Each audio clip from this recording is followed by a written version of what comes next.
The elegant gold lettering danced before my eyes, blurred by tears. The morning sunlight streaming through the window of Franklin's Tribeca penthouse seemed to mock me, illuminating every cruel detail of what I had just discovered under his bed while cleaning. Franklin Charles Sterling and Audrey Charlotte Astor request the honor of your presence at their wedding ceremony. Saturday, October 14th. Grace Church, Manhattan. 2 days. It was in 2 days. My heart hammered against my ribs with such violence I thought it might shatter. The blood in my veins turned to ice water as reality crashed over me like a tidal wave. 4 years. 4 years of my life cooking his meals, cleaning his penthouse, waiting patiently for him to set a date for our own wedding. 4 years believing I was his one true love. The card slipped from my numb fingers, fluttering to the hardwood floor like a dying butterfly. Behind me, I heard the front door open and close, followed by Franklin's footsteps. He appeared in the doorway of the bedroom. My throat felt raw, as if I had been screaming, though I hadn't made a single sound. I turned slowly, the wedding invitation clutched against my chest like the evidence of a crime. Franklin's eyes met mine, and for a split second, confusion flickered across his handsome face. Then his gaze dropped to the card in my hands, and something cold and calculating replaced the confusion. Franklin, my voice came out as a barely audible whisper, broken and desperate. What is this? My name is Ellie Sanders, and until that morning, I thought I knew exactly who I was and where my life was heading. I was 26 years old. I worked double shifts at the Sunrise Cafe in Greenwich Village, saving every penny I could for the wedding I had been dreaming of since Franklin slipped a simple silver band onto my finger 3 years ago. The ring wasn't much. He had apologized for it, promising something better when we tied the knot for real. But I didn't care about diamonds or gold. I cared about the promise it represented.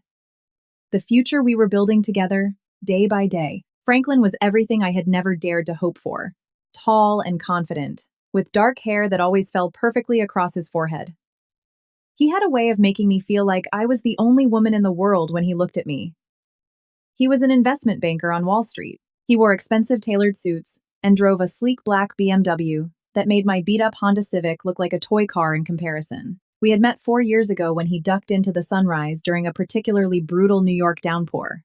I was working the afternoon shift, and the cafe was mostly empty save for a few NYU students hunched over their laptops. He ordered a black coffee and sat by the window, staring at his phone with an intensity that sparked my curiosity. When I brought him his coffee, he looked up and smiled. A real smile, not the polite customer service smirk I was used to getting. "You have beautiful eyes," he said, just like that. I felt my cheeks burn with a blush that probably made me look like a tomato. That was Franklin's gift. He could make you feel incredibly special with just a few words, a certain look, a gentle touch on your arm. Within a month, we were inseparable. Within 6 months, I was spending most nights at his penthouse in Tribeca, a sleek, modern space that looked like it belonged in an architectural magazine, compared to my tiny, cramped studio apartment over in Astoria. I should have noticed the signs earlier. The way he never wanted to talk about actual dates for the wedding, always saying soon or when the time is right.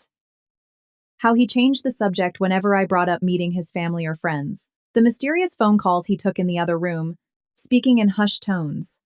The weekends he disappeared for corporate retreats that seemed to happen with alarming frequency. But love blinds you, doesn't it? Love makes you justify the inconsistencies, filling in the blanks with hope instead of logic. I told myself he was private, that he was hyper-focused on his career.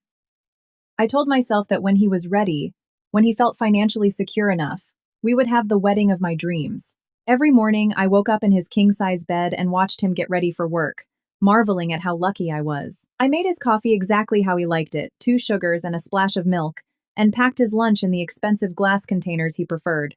I cleaned his penthouse while he was at work, did his laundry, organized his closets, making sure everything was perfect for when he came home. My friends thought I was crazy. Chloe, my best friend since high school, rolled her eyes every time I talked about Franklin. "Ellie, you're basically his unpaid maid," she would say. "When was the last time he did something nice for you? When was the last time he took you somewhere nice for dinner?" But Chloe didn't get it. She didn't see the way Franklin held me when we watched movies, or how he traced patterns on my back when he thought I was asleep. She didn't hear the way he whispered, "I love you," into my hair on quiet Sunday mornings. She didn't know about the promises he had made about the life we were planning together, Or so I thought. The night before I found the invitation, Franklin had been different. Restless. He paced the penthouse, constantly checking his phone, barely touching the dinner I had spent 2 hours preparing. When I asked him if everything was okay, he snapped at me for the first time in months. "Not everything revolves around you, Ellie," he said, his voice sharp with irritation. "I have important things to deal with." I apologized immediately, like I always did when tension flared between us. I cleared the table in silence while he took calls in his home office. The door shut firmly. When I finally went to bed, he was still up, the blue glow of his laptop screen visible beneath the doorframe. I should have known. God, I should have known. I woke up alone that Saturday morning, which wasn't unusual. Franklin often got up early on weekends to hit Equinox or take overseas business calls. The penthouse was quiet, save for the distant hum of Manhattan traffic outside. Sunlight poured through the floor-to-ceiling windows, casting long golden rectangles across the polished wood floor. I stretched lazily, enjoying the luxury of sleeping in. My shift at the cafe didn't start until noon, which gave me plenty of time to tidy up the apartment and maybe surprise Franklin with his favorite breakfast when he got back. The kitchen was spotless. I had made sure of that the night before, so I decided to tackle the bedroom. Franklin was very particular about cleanliness, and I had learned early in our relationship that keeping his space immaculate was one of the ways I could show him I cared. I stripped the sheets off the bed to wash them, then got on my knees to retrieve a sock that had somehow ended up under the bed frame. That was when I saw it. A corner of thick white paper peeking out from under the far edge of the mattress, almost hidden by the box spring.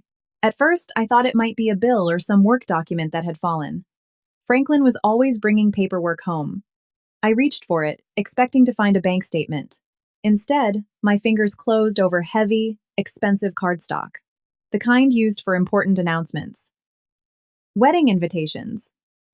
My heart did a little flip as I pulled it out, and for a fleeting second, I felt a flutter of pure excitement. Maybe this was it.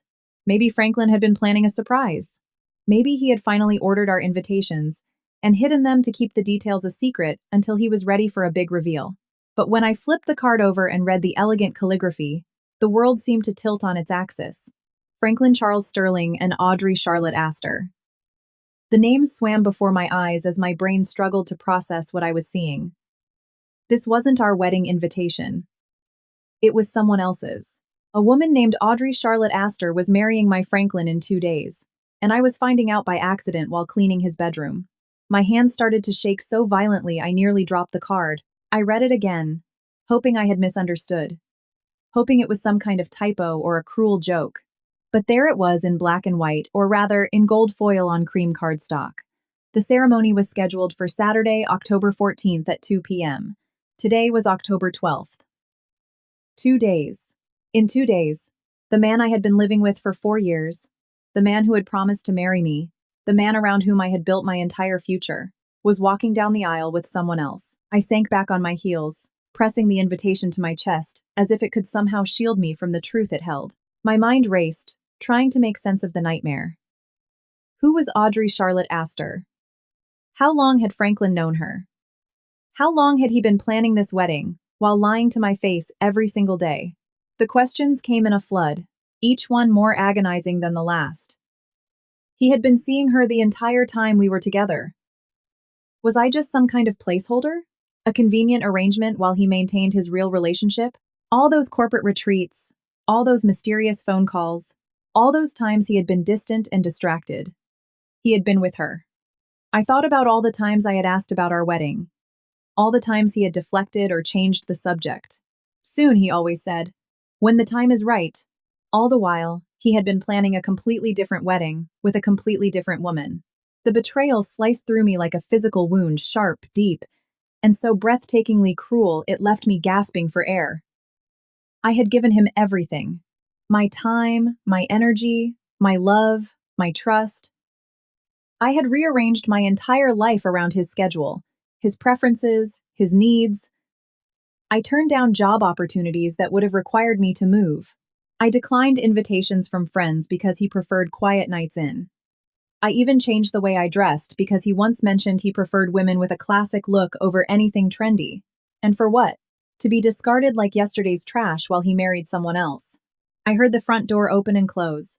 followed by Franklin's familiar footsteps in the hallway. He was back from wherever he had been, probably expecting to find me cooking breakfast or doing the laundry like the perfect little girlfriend I had always been. Instead, he was going to find me holding the proof of his deception. I stood up slowly, my legs trembling. The wedding invitation felt like it weighed 1,000 pounds. Part of me wanted to shove it back under the bed, pretend I had never seen it, and keep living in the comfortable lie I had inhabited for God knows how long. But I couldn't. The truth was out, and there was no putting it back in the box. Ellie. Franklin's voice floated down the hallway, casual and innocent. You're up. I grabbed coffee from that spot you like. I couldn't respond. My throat was completely closed. Even if I could have spoken, I wouldn't have known what to say. How do you confront someone about a betrayal of this magnitude?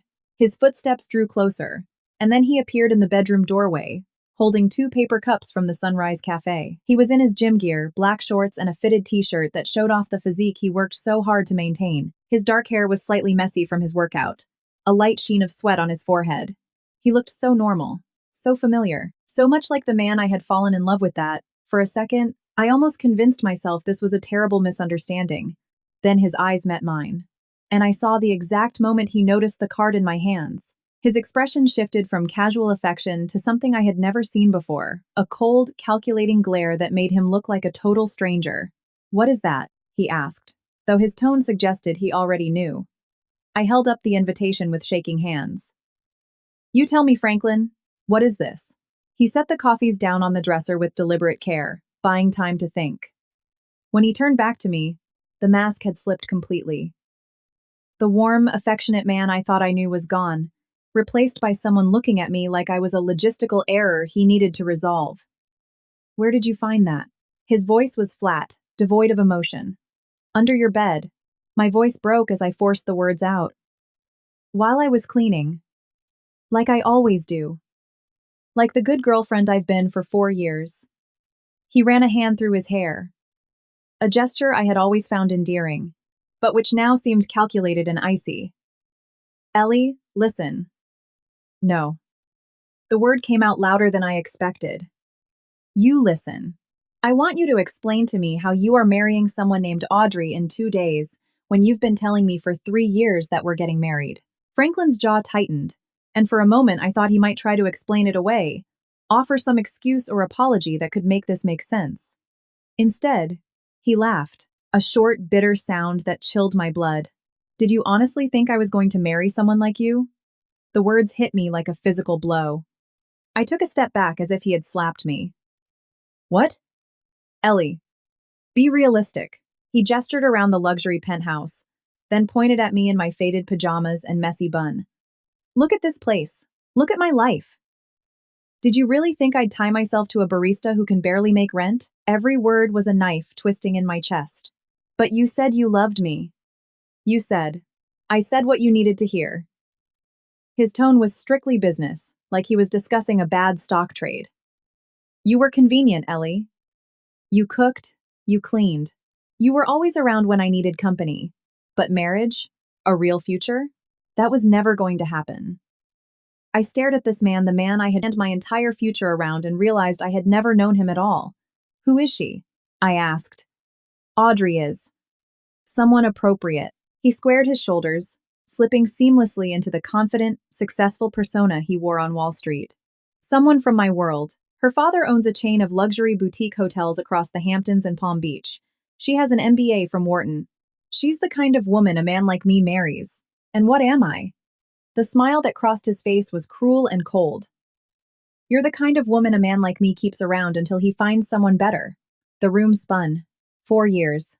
4 years believing I was building something real, something lasting.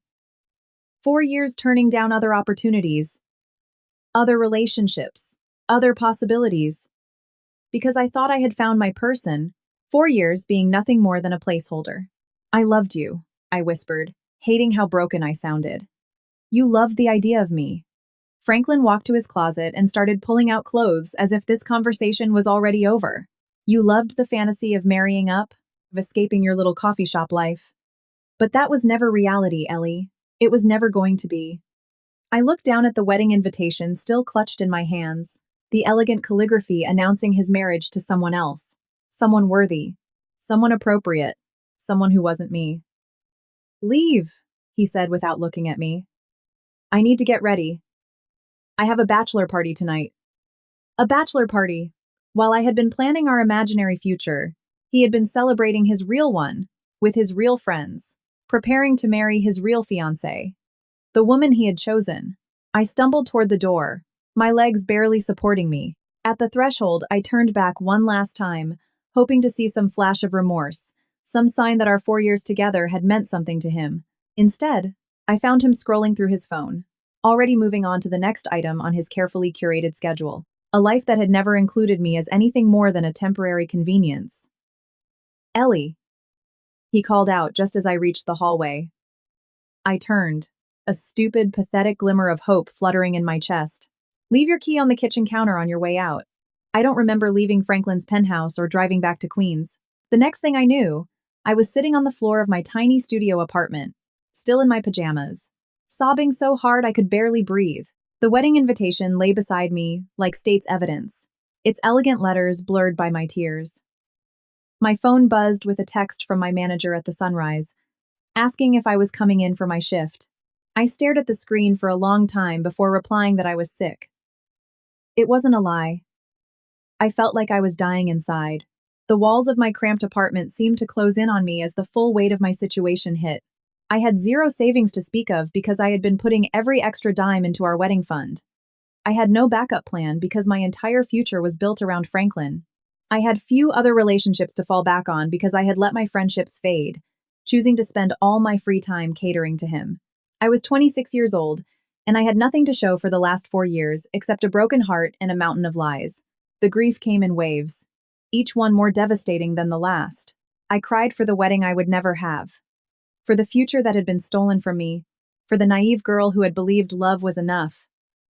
But most of all, I cried over the humiliation of it all, knowing that while I was playing house, he was planning a real life with someone else. My phone ringing pulled me out of my spiral. Chloe's name flashed on the screen. For a moment, I considered letting it go to voicemail. I didn't want to admit what had happened.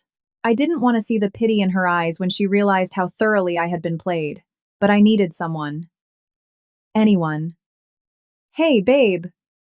Chloe's cheerful voice filled the silence. "Let's grab food. I am dying for some diner burgers and fries." "Ellie? Are you crying?" The genuine concern in her voice broke whatever dam was left inside me. The whole story poured out. I told her about the wedding invitation, Franklin's cruel words, the 4 years I had wasted on a man who never saw me as anything more than a convenience. Chloe listened without interrupting. When I finally finished, silence stretched between us for a long moment. "That son of a bitch," she said finally, her voice tight with absolute fury. "That absolute piece of garbage. Chloe, I'm so stupid. You tried to warn me, and I just stop." Her voice was firm. "You are not stupid. You are not naive. You are none of the things he made you feel. You loved someone, and he exploited that love. That makes him a monster, not you a fool." I wiped my nose with the back of my hand, feeling marginally less alone.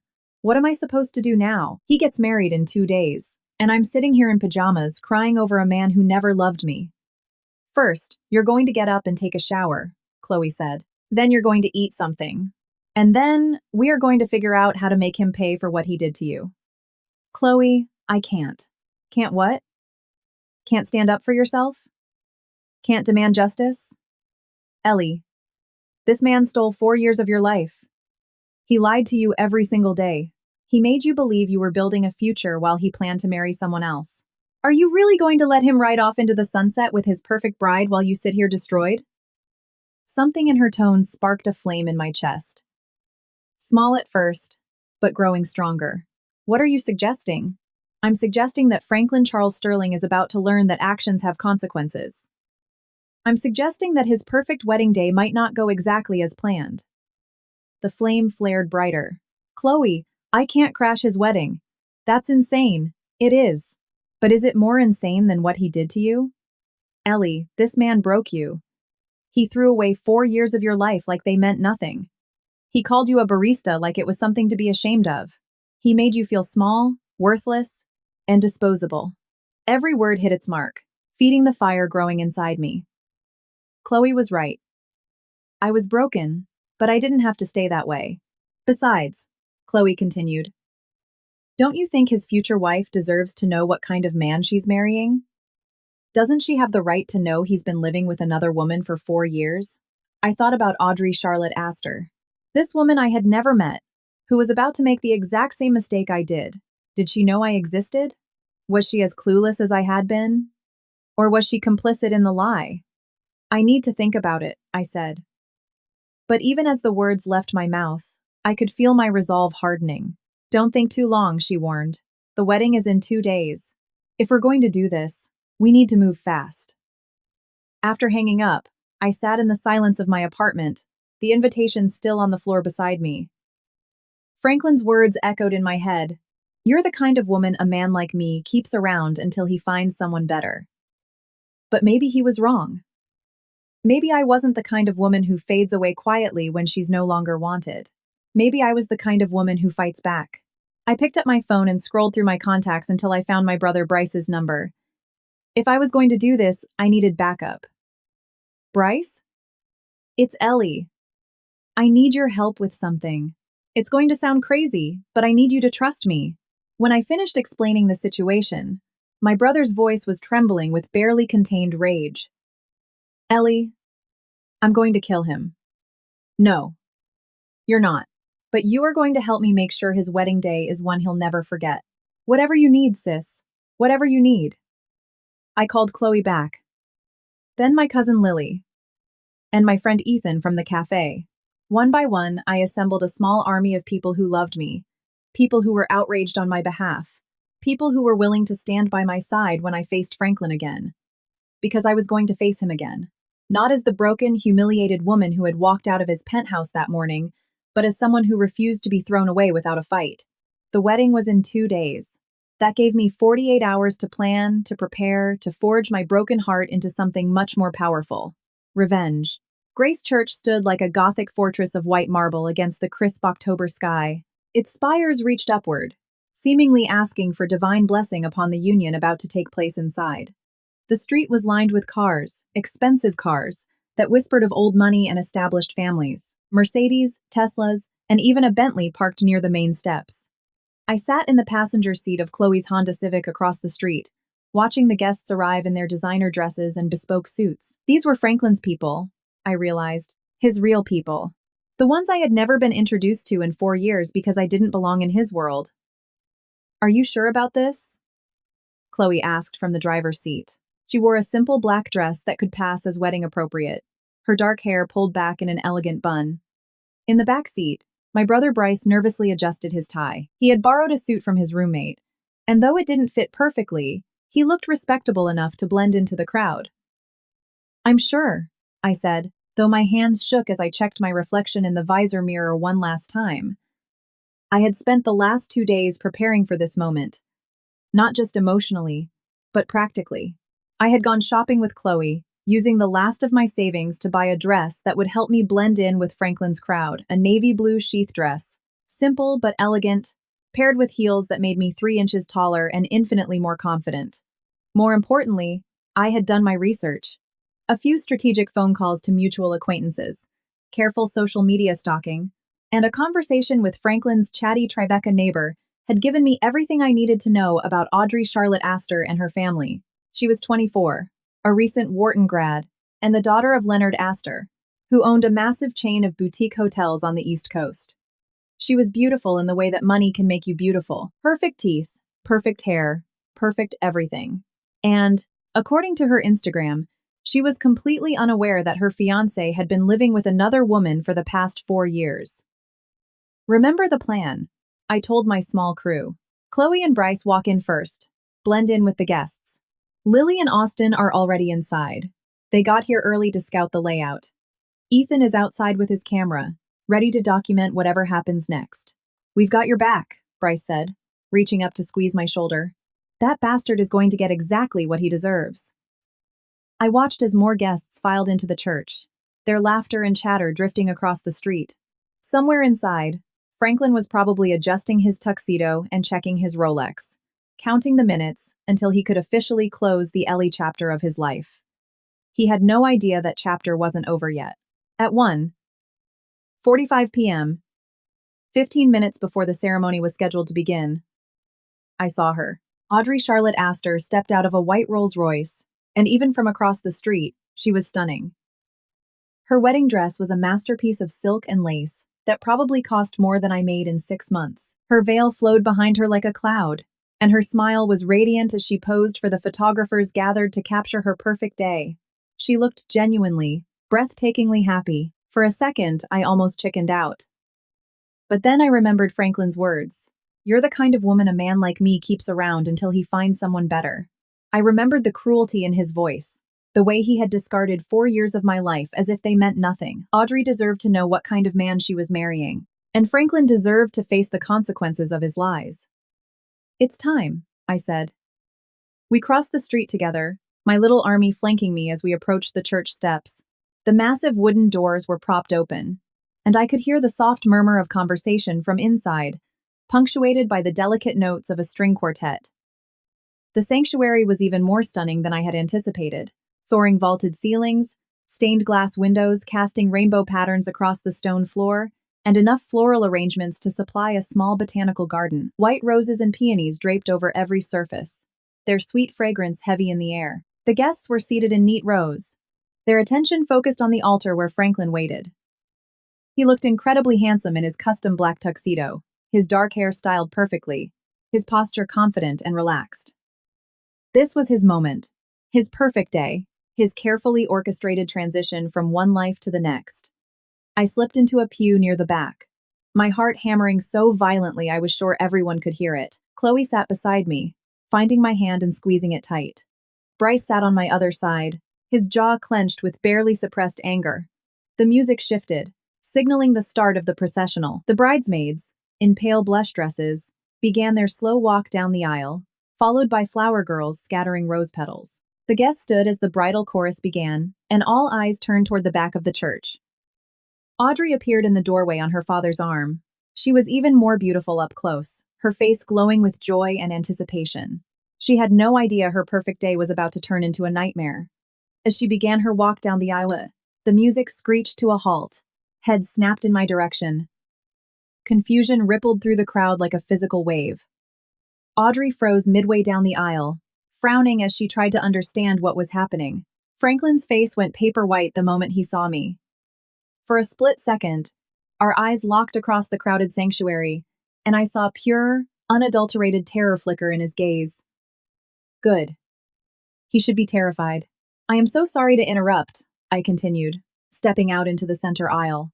"But there is something everyone needs to know before this ceremony goes any further."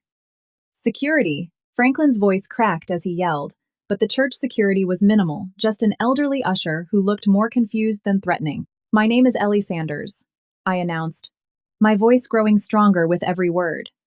"And for the past 4 years, I have been living with the groom." Gasps echoed throughout the sanctuary. Audrey's bouquet slipped from her hands, white roses scattering across the stone floor. Her father's face turned purple with rage, while her mother clutched her pearls as if they could protect her from the scandal. "She's lying," Franklin shouted from the altar, but his voice lacked conviction. "Am I?" I reached into my clutch and pulled out my phone, pulling up the photo album I had prepared. These are photos of us together in his Tribeca penthouse.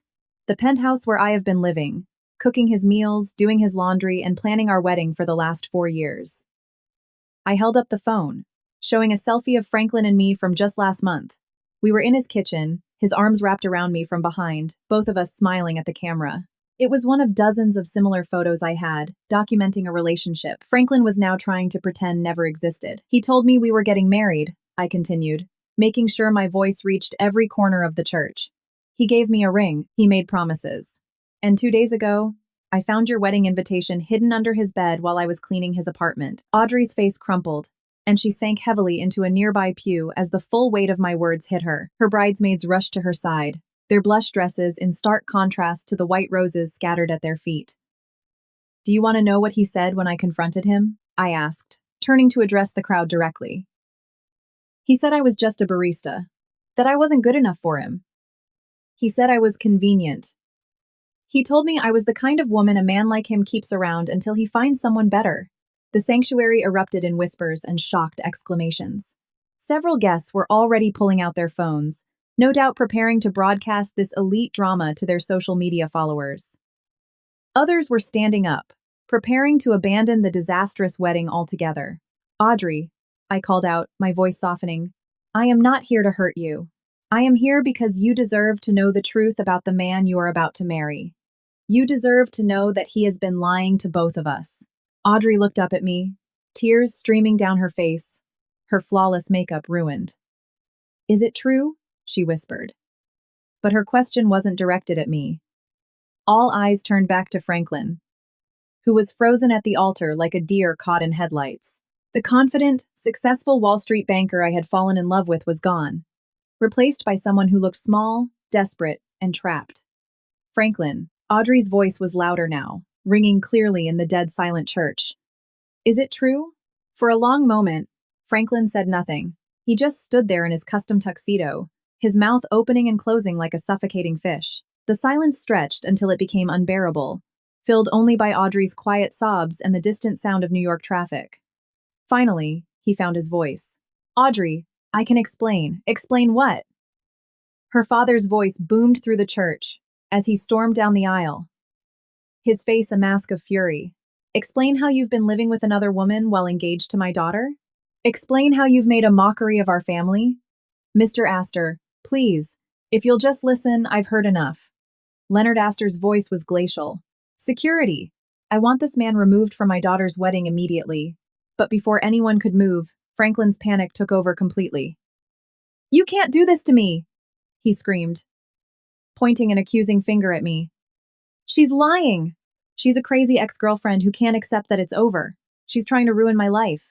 His voice echoed off the stone walls, desperate and shrill. Call the police! She's trespassing! She's interrupting a private ceremony. She is telling the truth. The calm, authoritative voice came from the front row, and every head turned to see who had spoken. A woman in her late 50s stood up. Her silver hair was perfectly coiffed, her expression grim. She possessed the kind of elegance that only comes from deep pockets and old money, moving with the authority of someone accustomed to being obeyed. Mom? Franklin's voice cracked like a teenager's.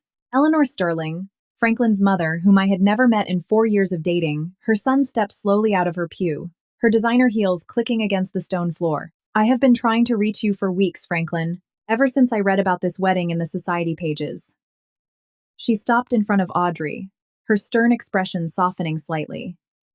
My dear, I am so deeply sorry you had to find out this way. But yes, everything this young woman has said is true. My son has been living with her for years. I've seen the photos on his social media, though he was always careful to keep her untagged and unnamed. Franklin's face went from white to a sickly green. Mom, you don't understand. Oh, I understand perfectly. Eleanor Sterling's voice was sharp enough to cut glass. I understand that you have been lying to everyone, including me. I understand that you have been deceiving 2 women, making promises you never intended to keep. And I understand that you are exactly like your father. The last words hit Franklin like a punch. He staggered backward, gripping the altar rail for support. Eleanor turned to address the stunned congregation, her voice carrying the practiced authority of someone who had spent decades navigating Upper East Side scandals. Ladies and gentlemen, I apologize for this disruption, but I cannot in good conscience allow this ceremony to proceed. My son has committed a fraud, an emotional fraud against these 2 women. She reached into her Chanel handbag and pulled out a thick manila envelope. Franklin, you might be interested to know that I have spent the last month having you investigated. Professional curiosity, you might say. After I started noticing discrepancies in your stories, Franklin looked nauseous. What are you talking about? I am talking about the fact that you have been embezzling funds from your firm to finance this elaborate lifestyle you lead. Eleanor's voice was steady, but I could see the profound disappointment in her eyes. I am talking about the forged documents, the money you've been siphoning from my trust accounts without my knowledge, the falsified expense reports, the client accounts you've been bleeding dry. The church erupted into absolute chaos. Audrey's father took a menacing step forward. What is she saying, Franklin? I am saying, Eleanor continued over the uproar. That my son is not only a liar and a cheat, but he is also a thief. And I am saying that I have already handed all the evidence over to the authorities. As if summoned by her words, the wail of sirens began to bleed into the church, growing louder by the second. Franklin's head whipped toward the church doors, his eyes wide with animal panic. You called the police on your own son? Audrey's mother gasped, clutching her chest. I called them on a criminal, Eleanor replied coldly. The fact that he happens to be my son is irrelevant. Actions have consequences, and Franklin has spent years avoiding his. The sirens were deafening now, and through the open doors of the church, I could see the flash of red and blue lights reflecting off the marble. Franklin looked around frantically, searching for an escape route that didn't exist. This is insane, he screamed. You're all crazy. Audrey, tell them. Tell them it's our wedding day. Tell them. Tell them what, Franklin? Audrey's voice was quiet, but lethal. She stood up slowly, her massive wedding gown rustling around her like armor. Tell them I want to marry a man who has been living with someone else? Tell them I want to spend my life with someone who has been stealing money from his own mother and his clients and lying to everyone who trusted him? She walked toward him with measured, deliberate steps. When she reached the altar, she looked at him with eyes that held not a trace of the love that had been there minutes before. Tell me one thing, Franklin, she said, her voice carrying across the silent room. Did you ever actually love me? Or was I just another convenient arrangement, like Ellie? Franklin opened his mouth, but no words came out. The answer was written all over his terrified, selfish face. Audrey nodded slowly, as if confirming something she already knew. Then, without warning, her hand flew through the air and connected with his cheek in a slap that echoed off the stone walls like a gunshot. That is for Ellie, she said. Then she slapped him again, even harder, and that is for me. NYPD officers appeared in the doorway, just as Franklin stumbled backward from the force of the second blow. They moved down the aisle with professional efficiency, their presence transforming the sacred space into a crime scene. Franklin Charles Sterling? The lead officer's voice was calm and authoritative. Yes, Franklin whispered, all trace of his former arrogance stripped away. You are under arrest for embezzlement, wire fraud, and grand larceny. You have the right to remain silent. As the officer read Franklin his rights, the church began to rapidly empty. Guests fled toward the exits, some pausing to offer awkward condolences to the Astors, others simply eager to escape the scandal that would undoubtedly be front-page news tomorrow. I stood frozen in my pew, watching as the man I had loved for 4 years was handcuffed and led away. This wasn't how I had imagined this moment going.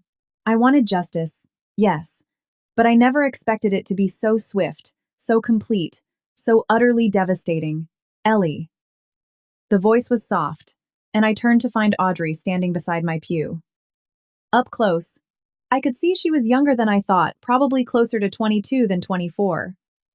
Her wedding dress was wrinkled now, her veil askew, her makeup stained with tears. I'm sorry, I said, feeling how inadequate the words were. I'm sorry your wedding day was ruined. I'm sorry you had to find out this way. She shook her head.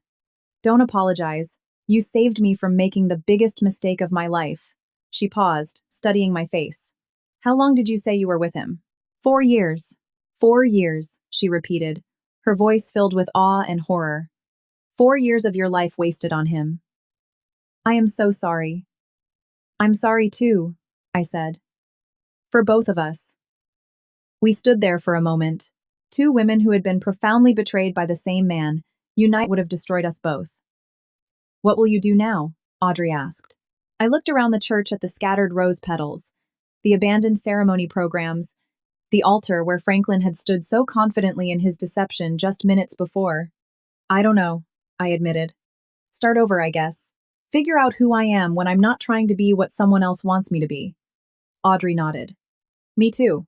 6 months later, I was standing behind the counter at the Sunrise Cafe, but everything was different. The cafe had new owners. Chloe and I had pooled our resources, taken out a small business loan, and bought the place from the previous owner who had been desperate to retire. We had painted the walls a warm sage green, added comfortable seating areas, and expanded the menu to include fresh pastries that I baked myself every morning. The bell over the door chimed, and I looked up to see Audrey walking in, She had chopped her hair into a sharp bob since the wedding. That wasn't. And she looked younger, freer, more herself. She had become a regular customer over the past few months, and what had started as awkward encounters had gradually blossomed into something resembling a real friendship. The usual? I asked, already reaching for a mug. Actually, make it two, she smiled broadly. I have news. I made her lavender latte and poured myself a black coffee, then joined her at our favorite table by the window. Outside, spring was just beginning to show itself in the form of tiny green buds on the trees lining West 4th Street. All right, I said, settling into my chair. What's the news? I got the job, she beamed, her eyes shining with excitement. The environmental nonprofit out in Colorado. I move next month. Audrey, that's incredible. I reached across the table to squeeze her hand. You're going to love it out there. After the disaster of the wedding, Audrey had taken time to figure out what she actually wanted to do with her life, rather than what her wealthy family expected of her. She discovered a passion for environmental conservation and had been applying for positions across the country. What about you? She asked. Any news on the bank loan? I grinned. Approved. Chloe and I are opening a second location in Brooklyn. It had been months of stressful planning and endless paperwork, but we were finally ready to expand. The new cafe would be larger, with space for live music and community events. It was everything I had ever dreamed of, but had never dared to pursue while waiting for Franklin to decide my future for me. I am so proud of you, Audrey said. And I knew she meant it. You've built something amazing here. We both have, I replied. We rebuilt ourselves. It was true. The months following the wedding had been brutal for both of us. There were therapy sessions and sleepless nights, moments of crippling self-doubt and sudden, blinding waves of anger. But there was also growth, discovery, and the gradual realization that we were both vastly stronger than we had ever imagined. Franklin, meanwhile, had been sentenced to 5 years in federal prison for embezzlement and fraud. His mother had testified against him at his trial, her testimony delivered with the same cold, precise elegance she had displayed in the church. She had visited me once, a few weeks after his sentencing, to apologize for her son's behavior and to thank me for having the courage to speak up. He was always spoiled, she had said, sitting in this very cafe, looking older and more fragile than she had that day at Grace Church. I thought marriage might ground him, give him something to be responsible for. I was wrong. I felt pity for her then, this elegant, wealthy woman who had lost her son, not to death, but to his own boundless greed. But I was also grateful she had chosen justice over blind family loyalty when it mattered most. Have you heard from him? Audrey asked now, as if reading my thoughts. I shook my head. No. And I don't want to. That chapter of my life is permanently closed. It was the truth. At first, I had been furious at Franklin for the lies, furious at myself for believing them, furious over the 4 years I had lost. But the anger was exhausting, and eventually, business was thriving. I had started dating again, nothing serious yet, but I was learning to trust my instincts and value myself enough to walk away from anyone who didn't treat me with absolute respect. I had reconnected with old friends and made new ones. I discovered I was actually pretty damn good at running a business, at making decisions, at being the main character of my own story instead of a supporting extra in someone else's. I should get going, Audrey said, glancing at her watch. I have a million things to pack before the move. Keep in touch, I told her, standing up to give her a hug. And remember, you always have a place to stay if you're ever back in New York. Same goes for you if you're ever in Colorado, she replied. After she left, I lingered by the window, watching her walk down the street with a confident, purposeful stride. She had found her path, just as I had found mine. We had both emerged from Franklin's web of deceit, stronger and more self-aware than we had ever been. The bell chimed again, and Chloe breezed in, her arms full of fresh flowers from the bodega down the block. How did it go with the bank? She asked eagerly. We got it, I said, unable to wipe the massive grin off my face. Chloe let out a shriek of pure joy and spun around, sending a few flower petals fluttering into the air. We did it! Ellie, we actually did it! Yeah, we did, I laughed, helping her gather the stray petals. As we arranged the flowers in vases around the cafe, I thought about the woman I had been 6 months ago, broken, humiliated, convinced that my entire worth was tied to whether or not a man decided to marry me. That woman felt like a stranger now, someone I used to know, but had long since outgrown. The truth was, Franklin had done me a massive favor, even though I would never thank him for it. His betrayal had shattered the tiny, safe world I had built around his approval, forcing me to figure out who I was when I wasn't twisting myself into knots trying to be what someone else wanted. And who I was, it turned out, was someone worth knowing, someone worth loving, someone who could build a business, nurture deep friendships, and create a life that was entirely, unapologetically hers. The afternoon sun streamed through the cafe windows, illuminating the flowers Chloe had arranged, bathing everything in a warm golden light. Customers began to trickle in for the afternoon rush. Regulars who knew my name, who asked about my day, who had become part of the community we had built here. This was my life now, not the life I had planned when I was 22 and thought love meant sacrifice, but the life I had chosen when I learned that real love, the kind that matters, means growth. My phone buzzed with a text from Bryce. Saw the news about the loan. So proud of you, sis. Mom and Dad would be too. I smiled, thinking of my parents, who had passed away when I was in college, long before I met Franklin. They had raised me to be fiercely independent, to chase my dreams, and to never settle for less than I deserved. Somehow, in the fog of first love, I had forgotten those lessons, but I remembered them now. As the afternoon wore on and the cafe filled with the comfortable hum of conversation and laughter, I realized something that would have absolutely shocked the woman I was 6 months ago. I was happy, not the desperate, clinging happiness that depended on someone else's choices, but a deep, steady contentment that came from building a life I was profoundly proud of. Franklin had thought he was marrying the girl of his dreams while throwing away his nightmare. But he had been wrong about that, just as he had been wrong about so many things. He thought I was the kind of woman who would disappear quietly when she was no longer wanted. Instead, I had become the kind of woman who fights back, who demands justice, who refuses to be erased. He thought his perfect wedding day would be the start of his perfect life. Instead, it had been the beginning of his absolute downfall. I had thought his betrayal would destroy me.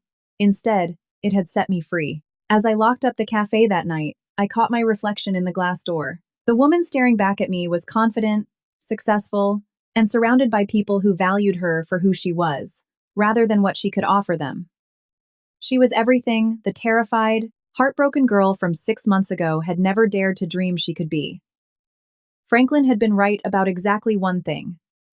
I wasn't the kind of woman a man like him marries. I was better than that. I was the kind of woman who marries herself first, who builds her own dreams, and who creates her own happily ever after. And that, I realized as I walked home into the crisp spring night,